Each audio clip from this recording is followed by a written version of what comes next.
మాటలో చెప్పాలంటే కట్టుబట్టలతో మెడబట్టి బయటికి గంటేశారన్న ఫీలింగ్ ఈ రోజు కూడా నాకుంది అధ్యక్ష. ఇలాంటి యథవేషాలు వేస్తే అలాంటి శిక్షలు వేస్తారు. దొంగతనంగా అక్కడ దొరికారు కాబట్టి పరిగెత్తుకొచ్చి ఇక్కడ బస్సులో పడుకున్నారు, జైల్లోకి వెళ్తానేమో అని. పంచాయతీ తీర్మానం ఏంటి?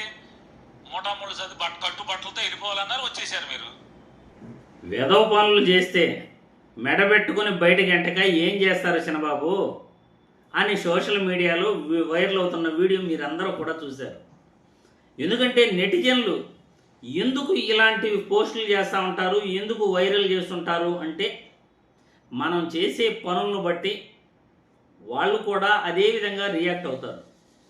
ఈరోజు అసెంబ్లీలో మనం ఏదో నీతివంతుల్లాగా మాట్లాడుతున్నాం, కానీ తెలంగాణ వాళ్ళు మెడబట్టుకుని ఎందుకు గెంటేశారు, వాళ్ళకి సపరేట్ రాష్ట్రం ఎందుకు కావాలన్నారు, మనం ఇక్కడి నుండి అక్కడికి వెళ్ళి మనం కుట్రలు కుతంత్రాలు చేస్తూ వాళ్ళ ఆస్తులు దొబ్బియాలని, వాళ్ళ అధికారాలని దొబ్బియాలని చూస్తే వాళ్ళు మెడబట్టుకుని బయట నెట్టక ఏం చేస్తారు చిన్నబాబు? మనం ఏమన్నా చిన్న పని చేసామా? ఓటుకు నోటు కేసులు అడ్డంగా దొరికిపోయినారు కాబట్టి అక్కడ అరెస్ట్ చేసి లోపలేస్తారని రాత్రికి రాత్రి మూటాముళ్ళు సర్దుకుని ఆంధ్రప్రదేశ్లో కాపురం పెట్టడం జరిగింది.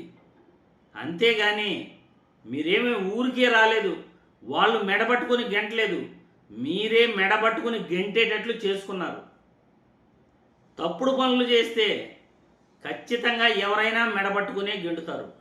ఓటుకు నోటు కేసులు అడ్డంగా దొరికిపోయి మనం అక్కడ ఉంటే ఎక్కడ జైల్లో వేస్తారని రాత్రికి రాత్రి మూటాముళ్ళు ఎత్తుకుని పారిపోయి వచ్చింది మీరు.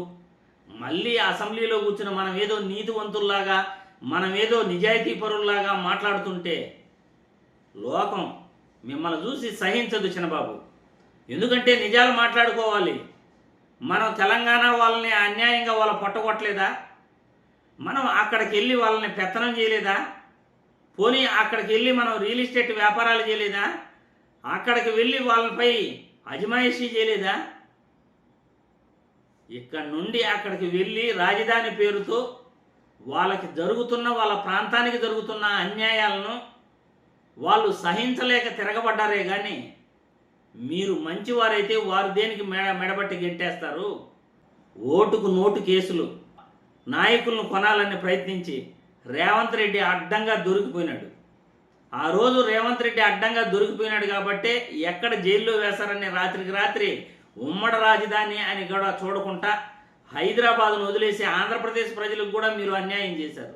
ఆ రోజు చంద్రబాబు నాయుడు ఆంధ్రప్రదేశ్కు రాత్రి రాత్రి రాకుండా ఉండుంటే హైదరాబాదు ఈరోజు ఉమ్మడి రాజధానిగా ఉండును. 10 ఏళ్ళు ఉమ్మడి రాజధానిగా ఉండమన్నారు. అక్కడే ఉండి అయ్యా మా పెట్టుబడులన్నీ ఇక్కడ పెట్టాం, మా ప్రాంతం రాజధానిగా హైదరాబాదును నమ్ముకుంది, ఇది మాకు కూడా హక్కు ఉంటుంది అని ఫైట్ చేస్తుంటే బహుశా కేంద్రపాలిత ప్రాంతం అయ్యి ఉండేది. కానీ మీరు అలా చేయలేదు. హైదరాబాదులో మాకు హక్కు కావాలి, హైదరాబాద్ పైన మాకు కూడా హక్కు ఉందని మీరు ఏ రోజు పోరాడలేదు. ఎందుకంటే మీ స్వార్థం కోసం ఓటుకు నోటు కేసులో దొరికిపోయి అక్కడి నుండి రాత్రికి రాత్రి పరారైపోయారు. వెధవ పనులు చేస్తే అలానే గెంటేస్తారు చిన్నబాబు అంటూ సోషల్ మీడియాలో వైరల్ అవుతున్న ఈ వీడియోపై మీరు కూడా మీ అభిప్రాయాలను కామెంట్ల రూపంలో తెలియజేయండి.